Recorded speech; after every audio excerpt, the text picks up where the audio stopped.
हम लोगों को अलग अलग किया जा रहा है कि हम शायद हम कोई बहुत बड़े वो लोग होंगे, मतलब कि हम लोगों को इस तरह आपस में हमारे देश में बांट दिया जा रहा है। इससे ज़्यादा शर्मनाक बात और कुछ नहीं हो सकती। जो मालिक ने कहा दिया नौकर वही कर रहा है और उससे हटने की हिम्मत नहीं जुटा पा रहा कि अगर हमने हटा दिया तो हमारी नौकरी चली जाएगी, अगर हमने ऐसा नहीं किया तो हमारी नौकरी चली जाएगी। मैंने अपनी इंटायर लाइफ में इस तरह का कमज़ोर और कायर प्रधानमंत्री नहीं देखा जिसे अगर घरेलू नौकर कहा जाए अडानी और अंबानी का तो अतिशयोक्ति नहीं होगी।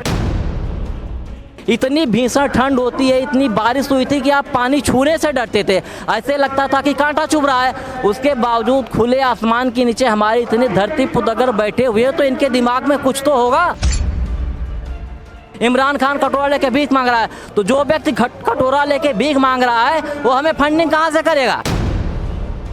जो व्यक्ति लैट्रिन और बाथरूम जाने जैसी साधारण बातों पर ट्वीट कर देता है, क्या 200 किसानों के मरने पर ट्वीट नहीं कर सका?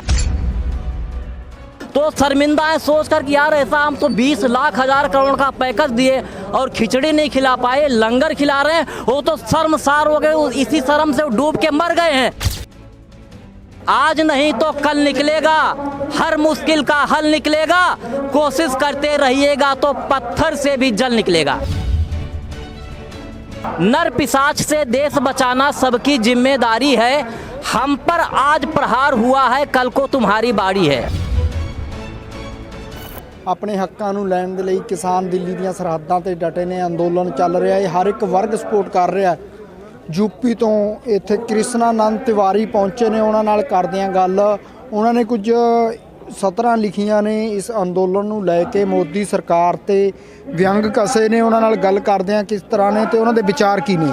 ਹਾਂਜੀ, ਸਵਾਗਤ है पंजाबी लोक चैनल पे।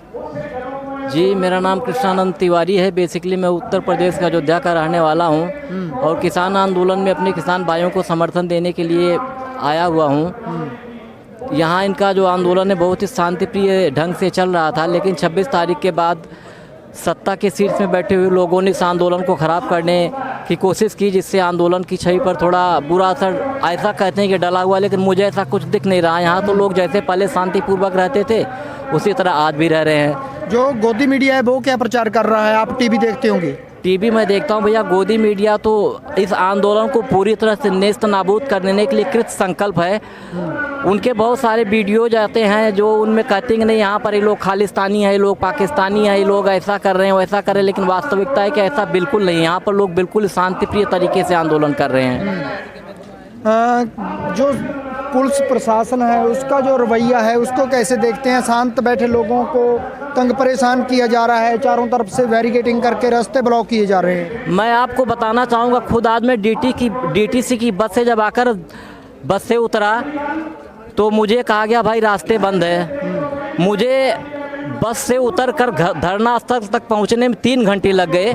मतलब इन्होंने पूरा मतलब रास्ता बदल दिया, पूरा बैरिकेड कर रखा। कोई भी आदमी इधर से सीधा जहां से हमें पहुंचने में आंदोलन स्थल तक 3 मिनट लगते थे, वहां तक पहुंचने में 3 घंटे लग गए। अब आप अंदाज़ा लगा लिए।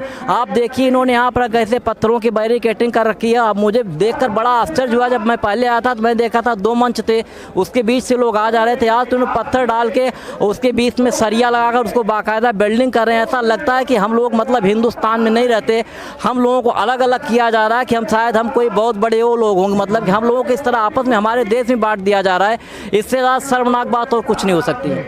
मोदी सरकार को किस तरह से देखते हैं? बोल रहे हैं कि हम देश के लिए कुर्बानी कर रहे हैं, देश के किसानों की आमदन दुगनी हो जाएगी। ये जो कानून बनाए गए हैं इसको किस तरह देखते हैं? इन्होंने जो 3 काले कानून बनाए हैं किसानों की आय दुगनी नहीं करेंगे, बल्कि हमारी आने वाली पीढ़ियों को नेस्त नाबूद कर देंगे।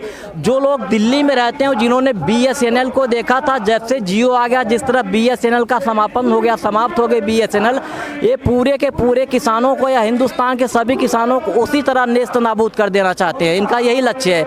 और वास्तविकता है तो ये देखा जाए तो ये सरकार जो है मतलब बड़े अफसोस के साथ कहना पड़ रहा है कि हमारे देश का जो शीर्ष नेतृत्व ऐसा लगता है किसी का व्यक्तिगत घरेलू नौकर हो। जो मालिक ने कहा दिया नौकर वही कर रहा है और उससे हटने की हिम्मत नहीं जुटा पा रहा कि अगर हमने हटा दिया तो हमारी नौकरी चली जाएगी, अगर हमने ऐसा नहीं किया तो हमारी नौकरी चली जाएगी। मैंने अपनी इंटायर लाइफ में इस तरह का कमज़ोर और कायर प्रधानमंत्री नहीं देखा जिसे अगर घरेलू नौकर कहा जाए अडानी और अंबानी का तो अतिशयोक्ति नहीं होगी। जी। योगी सरकार है, बीजेपी की सरकार है उत्तर प्रदेश में भी, उसका किस तरह का रवैया है? किसानों के समर्थ में है या खिलाफ है? जहां आने वाले किसानों को क्या किया जा रहा है? बोल रहे हैं कि तंग परेशान कर रहे हैं वो भी। देखिए सर, सबसे बड़ी बात तो है कि लोग कहते हैं कि किसानों की तुलना उत्तर प्रदेश और बिहार के किसानों की तुलना पंजाब के किसानों से करते हैं। मैं आपको बता दूं कि हमारे उत्तर प्रदेश में जो छोटे छोटे किसान हैं वो अपना मतलब इतना ही कमा पाते हैं कि उनका साल भर का मतलब जो है खाने पीने का खर्चा निकल जाए। उन्हें मतलब एमएसपी से या इन सब चीज़ों से बहुत ज़्यादा मतलब नहीं होता। आप एक बात बताइए, अगर आज धान का एमएसपी 1868 रुपये है तो हमारे उत्तर प्रदेश में तो लोग भैया 1200-1300 रुपये को छोड़िए, आप 900 और 1000 रुपये में धान बेच रहे हैं। उन्हें तो क्या मतलब, वो तो समझते नहीं एमएसपी क्या है। लेकिन जो समझदार है, जो पढ़े लिखे लोग हैं, उन्हें पता है कि जो ये 3 काले कानून लाए हैं, अगर ये 3 काले कानून कायम हो गए तो हमारी आने वाली नस्लें पूरी तरह से बर्बाद हो जाएंगी। और सिर्फ यही सोचकर हमारे किसान लोग यहाँ इतने दिन से धरने पर बैठे हुए हैं। आप खुद सोचिए, इतनी भीषण ठंड होती है, इतनी बारिश हुई थी कि आप पानी छूने से डरते थे, ऐसे लगता था कि कांटा चुभ रहा है। उसके बावजूद खुले आसमान के नीचे हमारे इतने धरती पुत अगर बैठे हुए तो इनके दिमाग में कुछ तो होगा। एक व्यक्ति को हम कह सकते हैं कि एक व्यक्ति मूर्ख हो सकता है, इतने सारे लोग तो मूर्ख नहीं हो सकते। यहाँ पर किसान आंदोलन अपनी आने वाली नस्लों को बचाने के लिए कर रहे हैं। और यह आंदोलन सिर्फ किसानों का नहीं है, आंदोलन मजदूरों का है, व्यापारियों का है, समाज के हर वर्ग का आंदोलन है। वो तो बोल रहे हैं देश विरोधी ताकतें ये आंदोलन चला रही हैं, फंडिंग कर रहे हैं। कोई देश विरोधी ताकत इस आंदोलन को फंडिंग नहीं कर रहे। मुझे एक बात बताइए, हमारे मीडिया के सारे चैनल ये कहते हैं कि पाकिस्तान कटोरा लेकर भीख मांग रहा है। जितने भी चैनल अगर हमने अपनी आंख से देखा तो ये कहते हैं पाकिस्तान कटोरा लेकर भीख मांग रहा है। जो आदमी कटोरा लेकर भीख मांग रहा है भैया, आपके अनुसार हमें पैसा कहाँ से देगा? आप खुद पूछिए उनसे कि भाई जब आप कहते हो कि पाकिस्तान पे कुछ नहीं है, इनके सारे गोदी मीडिया के चैनल दिखाते हैं कि पाकिस्तान कटोरा लेके भीख मांग रहा है, इमरान खान कटोरा लेके भीख मांग रहा है, तो जो व्यक्ति कटोरा लेके भीख मांग रहा है वो हमें फंडिंग कहाँ से करेगा? आप खुद सोच लीजिए। आप कविता का जिक्र कर रहे थे, कविता लिखी है मोदी पे, वो सुनाइए। मेरी कविता का शीर्षक है नर पिशाच। नर पिशाच का मतलब होता है जो आदमियों को जिंदा खा जाए। वह कौन है मैं कुछ नहीं बोलूँगा, वो बात मेरी कविता ही बोलेगी। नर पिशाच से देश बचाना सबकी जिम्मेदारी है। नर पिशाच से देश बचाना सबकी जिम्मेदारी है। हम पर आज प्रहार हुआ है, कल को तुम्हारी बारी है। सड़कों पर मजदूर मरे क्या नहीं दिखाई देता है? सड़कों पर मजदूर मरे क्या नहीं दिखाई देता है? लाखों बेरोजगार हुए क्या नहीं दिखाई देता है? उसके मुंह में लगा खून का दाग नजर ना आता है। उसके मुंह में लगा खून का दाग नजर ना आता है। जिसको हम कहते थे साहब भारत भाग्य विधाता है। दोनों हाथों लूट रहा जो भारत माँ की छाती को। दोनों हाथों लूट रहा जो भारत माँ की छाती को।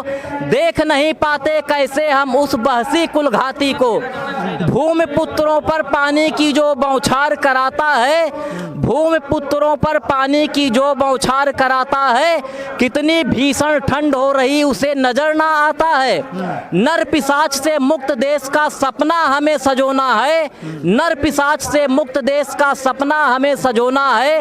नर पिशाच की नजरों में धरती पुत्र खिलौना है। हम बेशक ना रहे जहां में बच्चा बच्चा गाएगा। हम बेशक ना रहे जहां में बच्चा बच्चा गाएगा। नर पिशाच का जिक्र करोगे उसका नाम बताएगा। एक बात और कहना चाहूंगा कि हमारे देश में अब तक 200 किसान मर चुके हैं। हमारे देश का शीर्ष नेतृत्व अब तक उनके बारे में एक शब्द भी नहीं बोला। जो व्यक्ति लैट्रिन और बाथरूम जाने जैसी साधारण बातों पर ट्वीट कर देता है, क्या 200 किसानों के मरने पर वो ट्वीट नहीं कर सका? क्या उसकी संवेदनहीनता इस हद तक मर चुकी है? अब वो व्यक्ति कहता है कि किसान हमसे सिर्फ एक फोन कॉल की दूर पर हैं। तो मैं बड़ी विनम्रता के साथ पूछना चाहूँगा कि पिछले 67 दिन से जो हमारे किसान बॉर्डर पे ठहरे हुए हैं, क्या उसको 67 दिन में वह किसान नजर नहीं आए जो आज ये कह रहा है कि किसान एक फोन कॉल की दूर पर है? इससे शर्मनाक बात और क्या हो सकती है सर? क्या लग रहा है आंदोलन को देख के, क्या लग रहा है जहाँ पे जो लोग हैं इनको बोला जा रहा था देश विरोधी हैं ये वो है, क्या लग रहा है जहाँ पे आए हैं आप? अगर आप हमसे पूछे तो मैं कहता हूं कि ये सच्चे देशभक्त हैं, और जो लोग इनको देश विरोधी कह रहे हैं, खालिस्तानी कह रहे हैं, असली देशद्रोही वही लोग हैं, क्योंकि इनकी जो देशभक्ति है वो तो सभी को अपनी खुली आंख से दिख रही है। मैं गुरु नानक देव जी के लिए एक दोहा पढ़ना चाहूँगा। गुरु नानक देव जी लंगर लगाते थे, 20 रुपए से उन्होंने शुरुआत की थी, और आज उनके जो वंशज हैं, आप जैसे लोग क्या कर रहे हैं कि मरे न कोई भूख से, मरे न कोई भूख से भरे सभी का पेट, नानक जी की विश्व को रही अनूठी भेंट। और जो उनके दिमाग में बात है कि यहाँ फंडिंग हो रही है, ये कर रहे हैं, वो कर रहे हैं, तो एक बात बताइए, कोरोना काल में हमारे देश में इन्होंने कहा कि हमने 20 लाख हजार करोड़ का पैकेज दिया है, और जो मजदूर जा रहे थे रास्ते में उनको लाठियां मारते थे और उन्हें खिचड़ी तक नहीं खिला पाते थे, खिचड़ी तक नहीं खिला पाते थे। आज आप लोग लंगर खिला रहे हैं, तो शर्मिंदा है सोच कर कि यार ऐसा हम तो 20 लाख हजार करोड़ का पैकेज दिए और खिचड़ी नहीं खिला पाए, लंगर खिला रहे हैं, वो तो शर्मसार हो गए, इसी शर्म से डूब के मर गए हैं। और जो आदमी शर्मिंदा हो गया है वो आदमी आप लोगों के आंदोलन को तोड़ने के लिए किसी भी सीमा तक जा सकता है। लेकिन मैं यहाँ आकर देखता हूँ कि हमारे जो मतलब पंजाबी भाई लोग हैं, उनका निश्चय दृढ़ है, कहते हैं भैया हम यहाँ से वापस तभी जाएंगे जब ये तीनों कृषि कानून वापस हो जाएंगे, इससे पहले हम नहीं जाएंगे।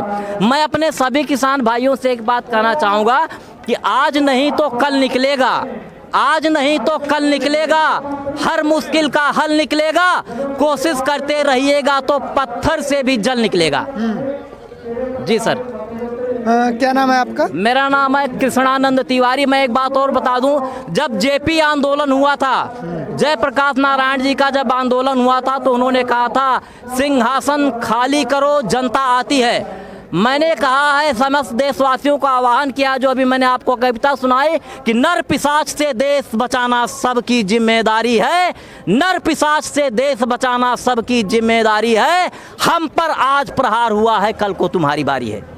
मैं सारे भारत का आह्वान करता हूं कि किसान आंदोलन से जुड़ें और किसान भाइयों के समर्थन में सहयोग करें, और इस आंदोलन को जिस सीमा तक समर्थन दे सकते हैं समर्थन दें। जी धन्यवाद जी। ਇਹ ਸਨ ਇੱਕ ਕਵੀ ਜਿਨ੍ਹਾਂ ਨੇ ਆਪਣੀਆਂ ਸਤਰਾਂ ਨਾਲ ਇਹ ਅੰਦੋਲਨ 'ਚ ਆ ਕੇ ਇੱਕ ਨਵੀਂ ਜਾਨ ਫੂਕੀ ਆ, ਤੇ ਮੀਡੀਆ ਨਾਲ ਗੱਲਬਾਤ ਕਰਦਿਆਂ ਕਿਹਾ ਹੈ ਕਿ ਇਹ ਅੰਦੋਲਨ ਆ ਜਿਹੜਾ ਕਿਸਾਨ ਹਰ ਹਾਲਤ 'ਚ ਜਿੱਤ ਕੇ ਜਾਣਗੇ। ਅਸੀਂ ਕਿਸਾਨਾਂ ਦੇ ਨਾਲ ਆ, ਤੇ ਹਰ ਇੱਕ ਵਰਗ ਨੂੰ ਪੂਰੇ ਭਾਰਤ ਵਾਸੀਆਂ ਨੂੰ ਇਹਨਾਂ ਨੇ ਅਪੀਲ ਕੀਤੀ ਆ ਕਿ ਉਹ ਕਿਸਾਨਾਂ ਦਾ ਸਾਥ ਦੇਣ ਤੇ ਇਹ ਅੰਦੋਲਨ ਜਿੱਤਣ ਵਿੱਚ ਆਪਣਾ ਸਹਿਯੋਗ ਜ਼ਰੂਰ ਦੇਣ। ਕੈਮਰਾਮੈਨ ਬੂਟੇ ਦੇ ਨਾਲ ਮਨਵਿੰਦਰ ਸਿੰਘ ਟਿਵਾਣਾ, ਪੰਜਾਬੀ ਲੋਕ ਚੈਨਲ, ਕੁੰਡਲੀ ਬਾਰਡਰ, ਦਿੱਲੀ।